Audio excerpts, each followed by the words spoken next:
নমস্কাৰ বন্ধু বান্ধৱীসকল, মই এবাৰ স্বাগতম জনাইছোঁ মোৰ ইউটিউব চেনেললৈকে। আৰু আজি মই উপস্থিত আছোঁ লাইখাদদিয়াবাসীৰ শিবিৰত। আৰু আপোনালোকে দেখিব পাৰিছে আজি একমাহ ধৰি 29 দিন ধৰি চলি থকা সংগ্ৰামৰ পিছতো আজিও সংগ্ৰাম অব্যাহত কৰি ৰাখিছে তেওঁলোকে। আৰু সৌ পিছফালে আপোনালোকে দেখিব পাৰিছে মানুহৰ ভিৰ। আৰু তেখেতসকলকো দেখাবৰ চেষ্টা কৰিম মানুহে আজিৰ দিনত কেনেকৈ অৱস্থাত আছে, কেনেকৈ কৰি আছে, সকলোখিনি আজি দেখাম মই।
আৰু এতিয়া আমাৰ মাজত উপস্থিত আছে টাকা মিচিং পৰিংকাবাং তিনিচুকীয়া ডিষ্ট্ৰিক্ট কমিটিৰ সহকাৰী সম্পাদক অজয় দলে ছাৰ।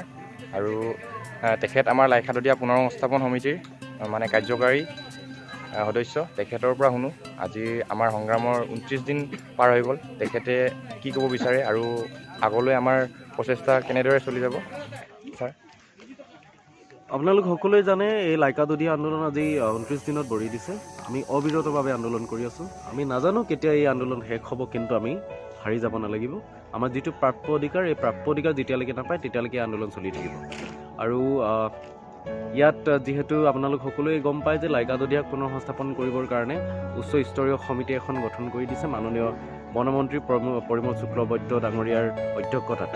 আৰু তেওঁলোক আমাক কিছু প্ৰস্তাৱ দিছে। এই প্ৰস্তাৱসমূহ হৈছে লাইকাক জাগুনৰ নামফাই ৰিজাৰ্ভ ফৰেষ্ট আৰু পাহাৰপুৰ এৰিয়াত পুনৰ সংস্থাপন কৰিবৰ কাৰণে আমাক প্ৰস্তাৱ আগবঢ়াইছে। কিন্তু এই প্ৰস্তাৱখিনি আমি মানি ল'ব পৰা নাই, যিহেতু নামফাইত অলৰেডি আমাৰ বহুত বান ক্ষতিগ্ৰস্ত হয়, সৰ্বশ্ৰান্ত হয়, মানুহে তাত নিজাববীয়াকৈ পুনৰ সংস্থাপিত হৈ আছে।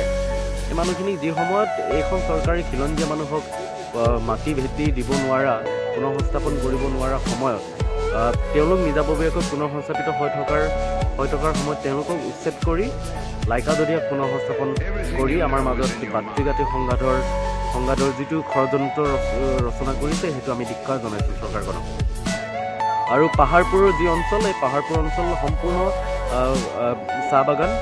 তাত জুৱেল আলী নামৰ বনীয়া এজনে যোৱা বিগত 40-50 বছৰৰ পৰা তাত হাজাৰ বিঘা বাগান তাত পাতি আছে।